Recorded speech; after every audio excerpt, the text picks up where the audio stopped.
En este caso con, como todos los jueves, nuestra analista financiera Regina Martínez Rieque. Podemos hablar del Merval. Queremos saber qué es, porque están dando vuelta todas las informaciones vinculadas al aumento, ¿no?, de un 30%. ¿Qué significa esto, Regina? ¿Cómo estás? Bienvenida.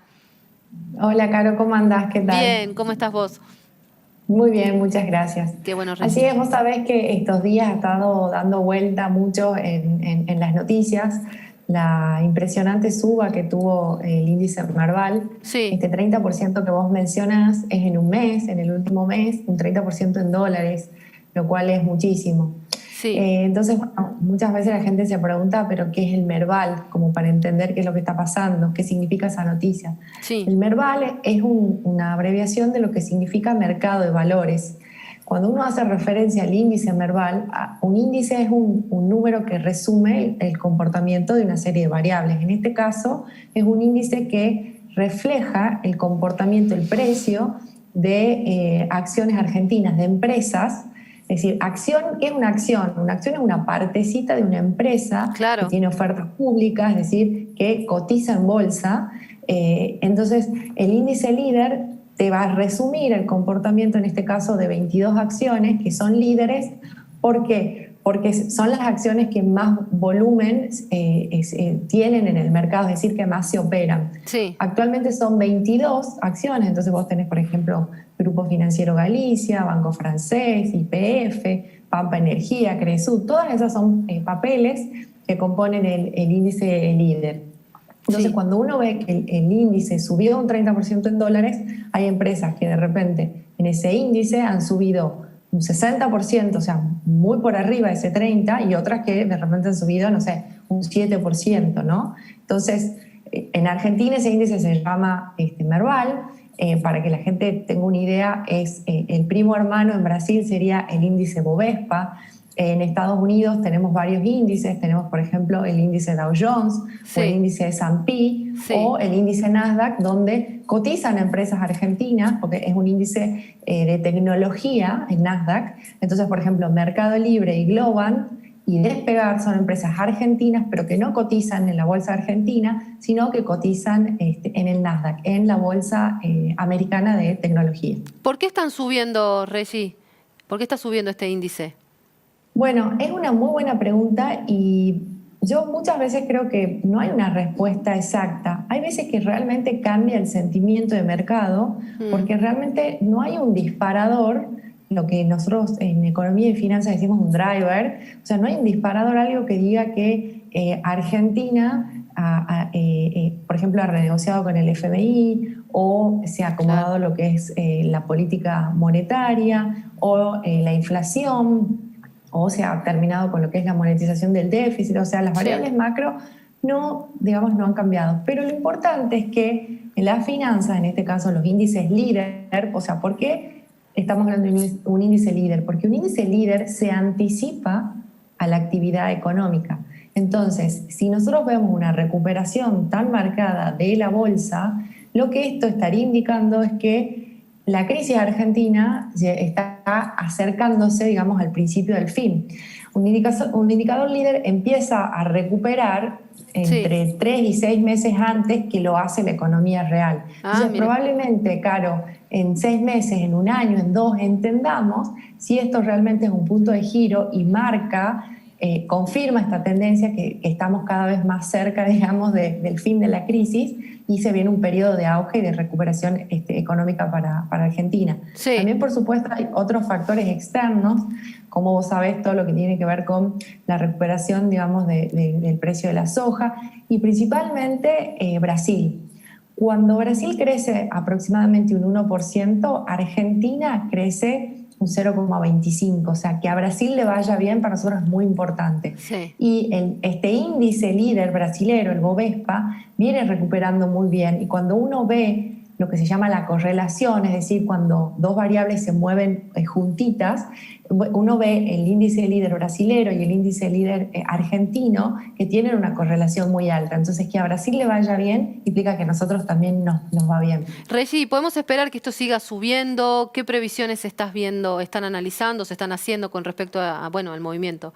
del Merval? Mira, es muy importante, está buenísima tu pregunta, porque cuando uno, para realmente confirmar un cambio en la tendencia, es decir, lo que nosotros llamamos una tendencia alcista para arriba en los mercados, tenemos que analizar el volumen. Sí, Y si bien vemos que hay un mayor volumen en los papeles domésticos, digamos, en las acciones, todavía no sería una cosa, o sea, que vemos entrar grandes volúmenes de inversores extranjeros, o sea, todavía sería algo que hay que confirmar. Lo que pasa es que muchas veces en economía nosotros decimos que los flujos quiere decir la entrada o la salida de dinero, matan a los fundamentos. Es decir, no encontramos una razón específica para decir, bueno, sube porque esto y esto, pero como los grandes volúmenes de dinero van hacia ahí, es difícil no tentarse y no seguir un poco a la manada y decir, bueno, a ver, hago una apuesta en las acciones argentinas porque realmente están muy baratas. o Para que vos sea, tengas una idea, sí. hoy el Merval en dólares vale más o menos $400. Antes de que comience toda la crisis en el 2018, ese mismo Merval valía $1.800. Entonces vos imaginate Claro, de la bajó. destrucción de Sí, valor y de la posibilidad de recuperar que estamos hablando. exacto. ¿Y cómo se está comportando en general? ¿Se está comprando? ¿Se está yendo hacia esa Sí, decisión? hay muchísimo interés de la gente, muchísimo, Sí, muchísimo, porque ve que de repente en un día podés hacer un 6, un 7% con el dólar relativamente planchado. Además, ayer, bueno, bajó un poquito lo que es el dólar contado con liquidación o este dólar sí. bolsa. Entonces eso también, digamos, incentiva a la gente a comprar no solo acciones, Caro, te digo, es más, bonos. Los bonos Mm, argentinos, los bonos en dólares principalmente, los que han sido renegociados, ¿te acordás? En septiembre del año pasado, sí. han tenido un rally impresionante este último mes medido en dólares, que eran, o sea, las acciones y los bonos en dólares eran los activos financieros argentinos que estaban más retrasados respecto del resto, porque por ejemplo todo lo que eran bonos en pesos o lo que siempre hablamos de estos activos que ajustan por inflación, venían recuperando mejor que lo que son acciones argentinas y bonos en dólares. Sí. Entonces la verdad que hay como una euforia y mucho optimismo en el mercado doméstico. Reggie, yo te quería sacar 2 segunditos, ¿no? De tema, pero preguntarte sobre este plan que lanzaba ayer el gobierno, por ejemplo, Súper Cerca, donde hay todo un control de precios, esta idea de mantener algunos productos a precios bajos. Bueno, vos sabés, Conocemos cómo mira, pensar respecto de esto, pero me gustaba por ahí la reflexión mira, sobre lo que estás sí, viendo vos sí, desde la economía. mira, no hay ciencia, o sea, la economía es una ciencia económica, es una ciencia, Sí, perdón, una ciencia social y hay leyes que se cumplen. Cuando vos pones precios máximos, generás desabastecimiento y generás mercados paralelos. Entonces, realmente me llama la atención que sigamos con una práctica que está demostrado que no funciona, Caro, porque vos ves los índices de inflación, ves sí, cómo le pegan el sí, bolsillo a la gente. Entonces, realmente, le guste o no al gobierno, la inflación es un fenómeno monetario y tiene que ver con el abultado déficit fiscal que tenemos y tiene que ver ahora con poner plata en el bolsillo de los argentinos a través de la emisión de dinero. A la larga, eso impacta en los precios de la economía. Entonces, es continuar negando una realidad que para mí ya se cae de maduro. Es algo muy técnico, pero realmente está en todos los libros de primer año de economía. El tema exacto. y hay muchísima, lo que se llama evidencia empírica. ¿Qué quiere decir? Muchísimos datos que refuerzan esta información que te estoy diciendo. Los controles de precios no sirven para nada. Solo generan, como te digo, desabastecimiento porque generan incentivos nocivos a la producción. O sea, si vos, digamos, como productor, no puedes cobrar el precio que te deja, que te cubre los costos y que te deja un margen de ganancia, te vas a retirar del mercado Claro, porque claro, no deja de ser un negocio. No puedes exacto. producir por debajo de tus costos. Y además genera más incertidumbre. Sí. Entonces, ¿qué termina pasando? Desabastecimiento.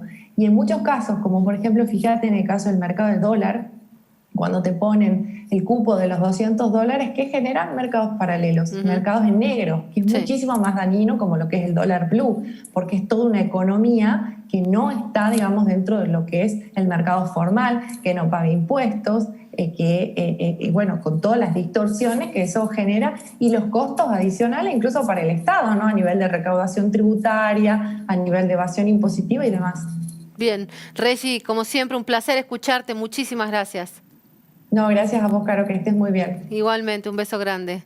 Ahí estaba Chao, chao. Regina Martínez Rie, que es nuestra analista financiera, y nosotros vamos a dar vuelta a la página, vamos a hablar de salud ahora y con un anuncio importante.